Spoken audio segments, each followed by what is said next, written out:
Evet arkadaşlar, hep Suare. Gelin beraber bu yeni Suare ile inceleyelim.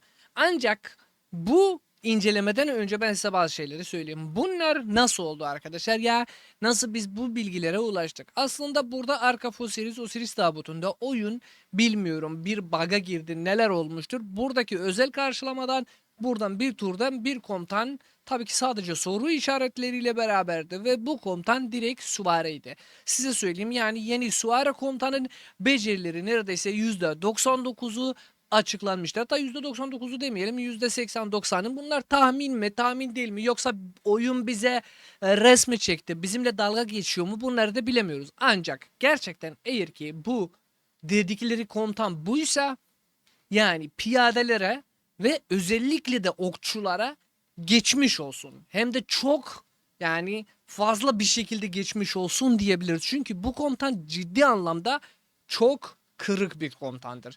Size söyleyeyim. Nevski gördüğünüzde, Joanna Fark, eski oyunculardan bahsediyorum. Achilles gördüğümüzde, Arthur Pendragon'u gördüğümüzde, Hugo Bing'i gördüğümüzde, yani bu komutanın yerinde hiçbir şeydir. Bu kadarı size söyleyeyim. Beceriler açıklanmıştır ya olmamıştı, bilemiyoruz ve bunlar belki değişebiliyor. Ancak burada oyunun içindeki sızdırmayı ben size söylüyorum. O yüzden beraber geçelim, bu becerileri okuyalım. Ama okumadan önce birer tane beğeni atarsınız ve yorum yazarsanız sevinirim. Yorumları yazdıktan sonra eğer ki sağa kaydırırsanız hype var. Hype'larsınız da daha sevinirim. Abone olursanız da ki artık, yani aynen eski karıyı görebiliyorsunuz, uzaylıyı. Geçelim bakalım neler vardır. İlk başında komutan burada birinci beceride bir şeyleri gösteremiyor ama buradan bir şey görebiliyoruz. Çevirileri ben size düzgün bir hale getireceğim. Süvari çok yoğunluk kombinasyon. Yani buradaki açık alandaki komutanın sızdırmaları vardır arkadaşlar. Onu size söyleyeyim ilk başında. Bu komutan öncelikle burada aktif becerisi hedef türü alan etkili. Yani alan etkili bir hedef türü gördüğümüzde zaten biz kendimizden geçiyoruz. Onu size söyleyebilirim. Yani şu an buradan bir meta'ya girme ihtimali %90'dır. Yani o kadarı size söyleyebilirim. Çünkü alan hasar bir komutanıdır arkadaşlar. O yüzden bunu size söyleyeyim. Yani meta'ya girebiliyor. Meta'ya girebiliyor. Becerileri okursan da daha mantıklı oluyor. Şimdi burada bir sabit şeyimiz var. Öfke gerekmesini 1000. Yani bir beceri atması için 1000 tane öfkeye gerekiyor. Koşudaki şeyler, daireler, yani onları yuvarlak şeylerimiz dolduğundan 1000 öfke doluyor ve atıyoruz. Yükseltme ön izlenmesi, yani birinci becerinin ne oluyor? Combo saldırı hasar faktörü 1600. Ancak böyle bir şey, biz bunu nasıl diyebiliriz? 1600 yüksek bir rakam mı arkadaşlar? Ben size söyleyeyim. 1600 yüksek bir rakamdır. Burada gördüğünüz gibi bu komutan combo saldırı hasar faktörü tabii ki Arthur Pendragon 1400 ve gerçekten de Arthur kendisi kırık bir komutandı. Çünkü iki çeşit komutan, yani beceri hasarı ve tabii ki combo saldırı hasarının üzerine kalan ve her ikisinde başlangıç komutanı özellikle de bir kırık oluyor. Bu komutanın 1400 vardır, o komutan 1600 vardır. Ancak buradan da gördüğünüz gibi mesela combo saldırı hasar faktörü 1000 vardır arkadaşlar. Ama iki combo saldırı hasarı başlatarak buradan da gördüğünüz gibi bu komutan birinci komutan olarak ya ikinci komutan olarak görev yapıyorsa böyle olacak. Yani iki combo saldırı vardır. Yani demek istediğim şey budur. Bu komutanın 1600 varsa iki combo saldırı hasarı, yani 1600. Total olarak yani 3200 atıyor arkadaşlar. Bir anda 3200 combo saldırı hasarı atamıyor. Çünkü bu farklı bir şey oluyor. Ama buradaki açıklamalardan diğer komutanlarımıza bakarsak, burada bu komutan birinci komutan ya ikinci komutan veya hatta buradaki gördüğünüz gibi iki combo saldırı başlatarak yakındaki en fazla 5 düşman kıtaya vuruyor. Burada belki bu komutanın hatta böyle bir şey söyleyebilirim. 3 tane combo saldırı hasarı vurabiliyor ya 2 tane de vurabiliyor. 2 tane vursa bile 1600. Burada böyle bir şey olabilir. Açıklamaya bir şey yok. Yani 2 komutanı mı 2 combo saldırı hasarı başlayarak 2 düşmana vuruyor mu? 3 düşmana vuruyor mu? 4 düşmana vuruyor? 5'e vuruyor mu? Bilemiyoruz. Ama 2 combo saldırı vardır ve burada alan etkili olduğu için ve süvari gerçekten uzun bir süredir metada olmadığı için çok kırık bir komutan yapmaları gerekiyor. Burada benim düşüncem, yani en azından 3 düşmanı rahat bir şekilde vurabiliyor veya hatta 4 veya 5'e de girebiliyor. Ancak burada her hedeften ekstradan %15 düşürebiliyor. Yani bu benim düşüncemdir birinci becerisi için. Sizin düşünceniz nelerdir bilemiyorum. Onu da yorumlarda yazarsınız. İkinci becerisi başlı baktığımızda pasif becerisi yüksek ön izlenme. Süvari savunma bonusu %20. Yani süvari savunma bonusu %20 bir tık daha normal. İkinci becerisi. Çünkü burada tek stat yoktur. Süvari intikal hız bonusu %20. Eyvallah. Süvari saldırı bonusu %30. Bunlar gerçekten çok normaldir yani. Normal sıradan birdir.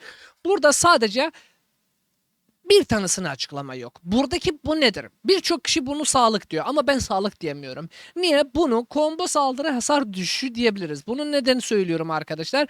Çünkü burada mesela bu komutanın haritadayken %5 daha az hasar alıyor. Veya hatta buradaki komutanımız mesela combo saldırı hasar bonusu %10 olabiliyor. Beceri hasar bonusu %10 olabiliyor. Ve bu komutanda bir tık daha yüksek olduğu combo saldırı hasar bonusu %20 ben diye düşünüyorum yani burada. Sağlık değildir. Özellikle bunu söylüyorum. Niye? Çünkü burada sonraki becerimizde sağlık vardır arkadaşlar. Burada bir üçüncü değil dördüncü becerimizde de sağlık vardır. O yüzden buradaki becerimiz bu combo saldırı hasar bonusu %20 olabiliyor. Yani ve bu gerçekten çok büyük bir rakamdır. Yani birinci becerisi ne kadar da tek bir beceri olsa burada ben diyorum ya 5 düşmana kadar bile gelebiliyor. Çünkü açıklamada hiçbir şey yok ve başka bir faktör yoktur. O yüzden 5 düşmana kadar da vurabiliyor yani bu komutan onu da size söyleyeyim. Buradan da combo saldırı hasar bonusu %20 ben diye düşünüyorum. Sizin yorumlarınızı söyleyin. Bak her beceride yorumlarınızı söyleyin sevinirim. Üçüncü becerisimiz diyor ki kazanılan öfke 50, aktif beceri hasar bonusu da 5. Aktif beceri hasar bonusu normal. Ancak kazanılan öfke 50 arkadaşlar. Burada açıklamada ben böyle bir şey düşünebilirim yani hatta. Bu komutan 3 saniye boyunca öfke kazanma şartı vardır. 50 öfke kazanıyor. 3 saniye boyunca 50 öfke kazanıyor. Yani 3 saniye boyunca 50 öfke derken 50 50 50 150 oluyor.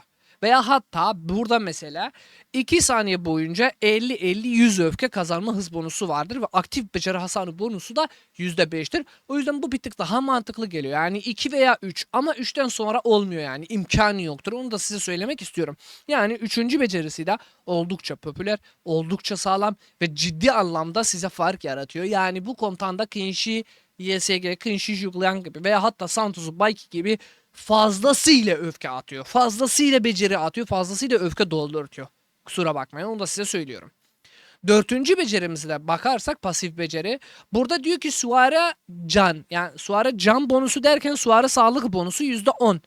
Bu süvari sağlık bonusu burada %10 belki bence bir değişiklik olabiliyor. Yani sağlık artık %10'luk bir sağlık harbiden çok düşük kalıyor bence. Burada %20'ler varken burada %20'ler yani 15'ler havada uçururken %10 bu 10'luk sağlık bonusu burada sadece Achilles beraber çok iyi oluyor. Ama geri kalan da yani Arthur Pendragon'da da pek fazla bir şey değildir. Saldırı azaltması vardır. Düşmandan saldırı azaltma yapıyor %10'luk ve Mart ayı hız azaltması arkadaşlar herkesin önüne oluyor. Ben böyle bir şey diye söylüyorum size. Bu bir direkt çeviri sıkıntısıdır. Bütün kıtalar burada süvari, piyade, okçu, entegrasyon hiçbir şey fark etmez. Bütün kıtaların %10 intikal hızını düşürüyor. Ve kendisi de intikal hızı vardır arkadaşlar. Ve o yüzden bu beceri de 3 tane ile yani toplam 3 tane beceriyle çok iyi olur. Peki burada nerededir bu şey? Bir söyleyin siz. Aktif beceri veya hatta uzmanlık becerisi. Uzmanlık becerisi maalesef yoktu ve açıklamada bile uzmanlık becerisi de yazılmamış. Ancak uzmanlık becerisi ne olduğunu gerçekten ben size böyle bir şey söyleyebilirim. Yani burada direkt bu beceri değil de bence uzmanlık becerisi 3. beceriyi bir tık daha yükseltebiliyor. Yani burada genel olarak 3. becerisi açıkken 2 kıta ile 50-50 öfke doldurtturabiliyor ve aktif beceri hasarı %5 olabiliyor.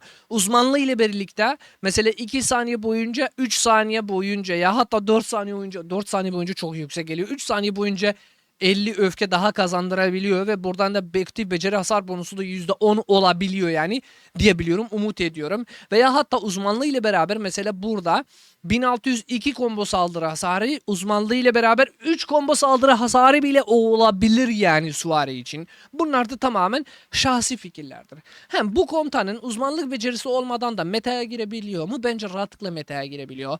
Gam Gam Achilles ciddi anlamda çok yüksek oluyor. Şu ana kadar hep diyorduk ki Arthur Pendragon Achilles süvarinin en iyi kıtası oluyor.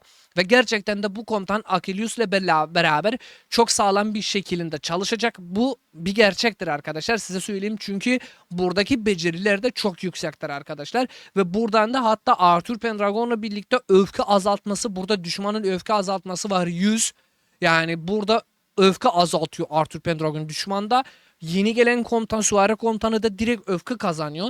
Hatta bunu uzmanlığı ile beraber 3 kere 3 saniye boyunca 50-50 kazanırsa burada 850'ye kadar düşebiliyor yani beceri hasar öfke gerekmesini 850'ye kadar yani düşebiliyor ve bu gerçekten çok büyük bir rakamdır.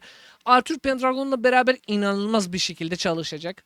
Ondan harici Achilleus'la beraber burada Achilleus'un zaten %40 saldırı bonusu, %20 intikal hız bonusu, sağlık bonusu vardır. Buradan da direkt beceri combo saldırı hasarları vardır. Ve buradan da öfke kazanma hız bonusu da %10 doldurtuyor. Yani yeni gelen komutan Achilleus'la beraber burada öfke kazanma hız bonusu yükseltiyor.